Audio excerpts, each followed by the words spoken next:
looking at the air filter there, and you wondered, do you replace it with the stock one? Or do you grab one of these cones?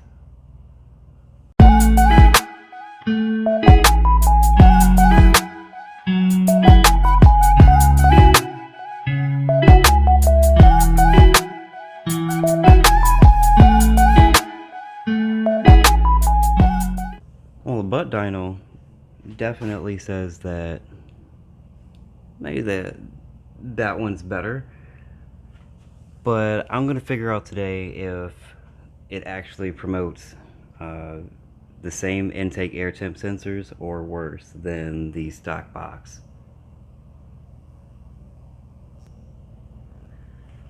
And the reason this is in question is because the higher the air intake temperatures there is for the air that's coming into the motor there, can't really get that out, the worse the actual fuel economy is and worse the engine performance is. So I want to figure out if that major difference is, because the way that this is designed is you have the box very close to the radiator, this metal piece, and everything downward, there's a fan assembly for it that's covering the whole thing.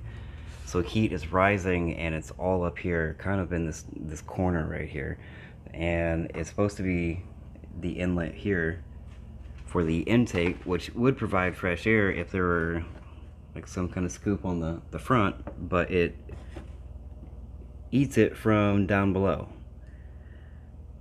So is it better to have it eating from in here or eating from the hot area in here, which doesn't sound good, but if I can prove that it's similar temperatures, then I think I'm gonna run with that, because that right there promotes a lot more intake noise, which I like a lot of intake noise when it's, you know, not clattery and bangy and things exploding. So let me see if I can get some kind of an intake air temperature. I'm going to run around and get an average temperature of what is being produced right now and quickly exchange this assembly in here for that assembly right there and see how much of a difference it makes just riding around as far as temperature and as far as throttle response, which the old butt dyno definitely says that it's more, but there's a lot of sand that gets kicked up around here, and this one definitely promotes you know, cleaner air for the mass airflow sensor especially. So there are two main problems with changing the stock intake on the 350Z from that stock intake box to one of these lovely cones. One is there's cold air that runs down here and then gets sucked in that way, which then turns to all this hot air, which is blowing all over the motor. The motor does not love that, but it's there.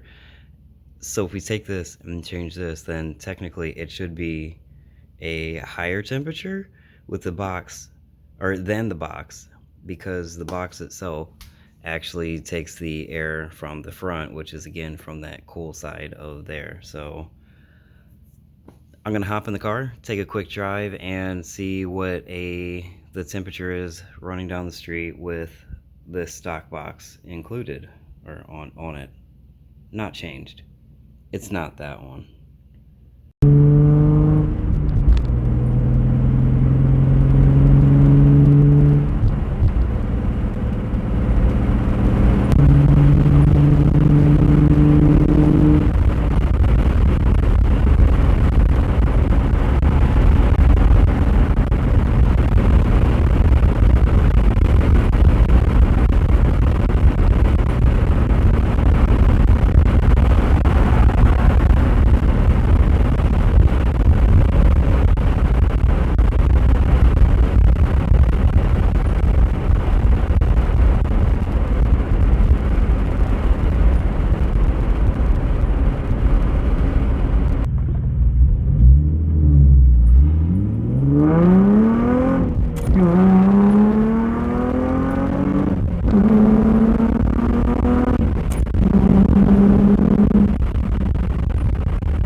Okay, so on that run, it started at about 91 degrees, and even during pressing the pedal a little bit, we got it to about 95 right now. And sitting in the garage as I pulled in and everything and let it sit for a minute and idle, it got up to about 101 degrees. So as it start getting, cool, warmer air, it definitely made that difference in this box here. So now I'm going to go ahead and disassemble this and start putting in the other intake and seeing what the difference is.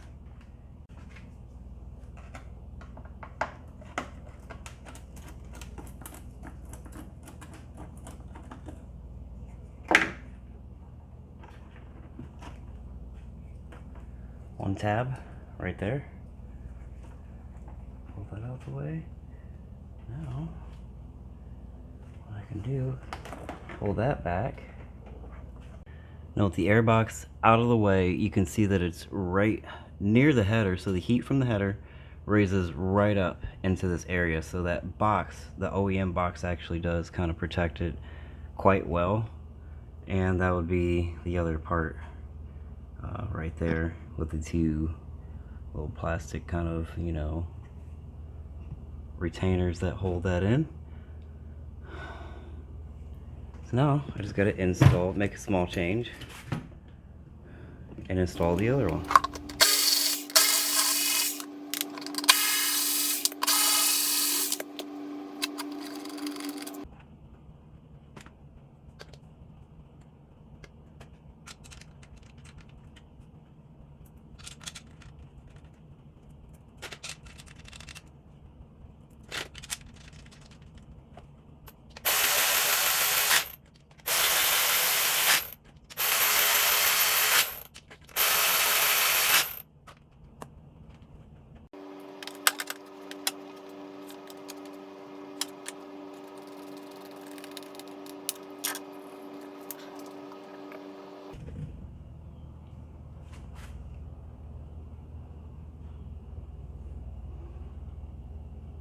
You can quickly see the issue with this being this open and close to the back end of the radiator here, and that being the fans.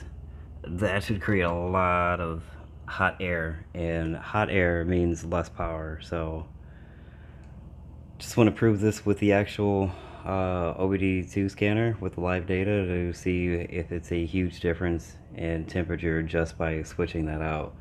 So I'm gonna check that out. Go for a ride.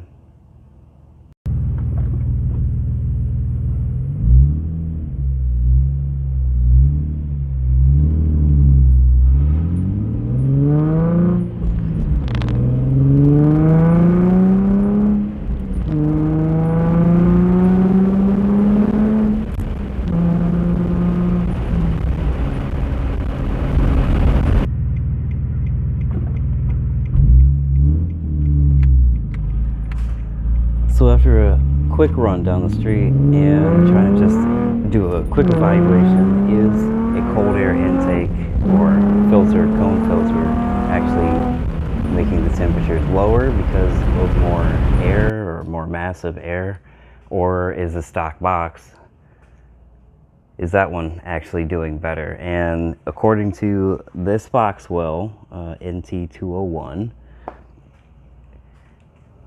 the stock box wins, hands down as of right now. I'm gonna still look into it further, but on the second run, right out the gate, I was at 120 degrees, and I could not get the temperature during cruising down below, I think the maximum or minimum, I guess I should say, temperature it hit was 111. But it basically stayed around 115 to 120 degrees maxing. It's just not, no, there's a lot more hot air coming in to this air filter. I still feel, even with the warmer temperatures being, sucked up through the intake there, for this run, it still felt just a hair peppier on the butt dyno. Not sure if that's actually, how many points that would be, but the butt dyno says that one is quicker. but that one is a lower temperatures.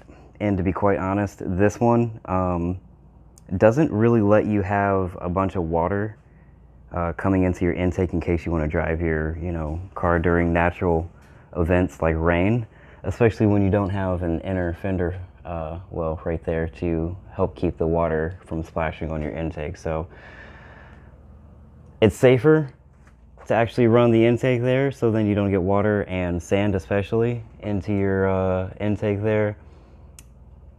But I still even feel with the higher temperatures that this actually ran just a hair better with the motor. So would I suggest it? I don't know. That's completely up to you. With the way that this is, honestly, if I could redesign it, I would like to have this cone, but have some kind of an enclosure to keep the radiator actually split from that compartment, so then at least it's taking cold air from down in this area, or even route it back through the original front intake here. So maybe I'll be able to work on that in the future and think of something to combine the two. But as of for now, I'm going to leave the cone on there and see if I can figure out if there's any bigger difference. But that's a hell of a difference, 20 degrees or so, just right off rip. And this is later in the day. It's not even rush hour or afternoon, so it could be hotter, so the effects could be a little bit different. But overall, it is a extremely hot day today. 94 I think was the temperature. So but by the time I think I got these tests done, I do believe it's about 88, real feel 92 outside. So if that makes a difference or not, trying to help you out and figuring out whether you want a cone air intake or not. But if you felt like this video was helpful whatsoever or informative whatsoever, please like, subscribe, or even send some of this content to your friends if they're looking into an intake and you just want to kind of combine and not spend $400 on a Z1 Motorsport intake. I mean, seriously, $400 or more just for that tube, and it's not that big of a difference. And then when you do the Z1 Motorsport, you need a bigger throttle body. So then and then at that point you need to have the whole thing reprogrammed, and I'm not in that game right now. That's just too much for too little is what I'd base it on. So for a cheap filter as such, as of right now, yeah, I would say go ahead and get one, especially if you have an inner fender well or a way that water doesn't actually saturate your filter up. So take care of that, and always look in your fins to see how much actual debris is in there, and take the time to clean it out. Blow it backwards or just knock it around, just slap it silly a little bit and get some of that stuff off of there. Your motor will love you in the long run for it. But I hope you enjoyed, and have a great day. Thanks for watching.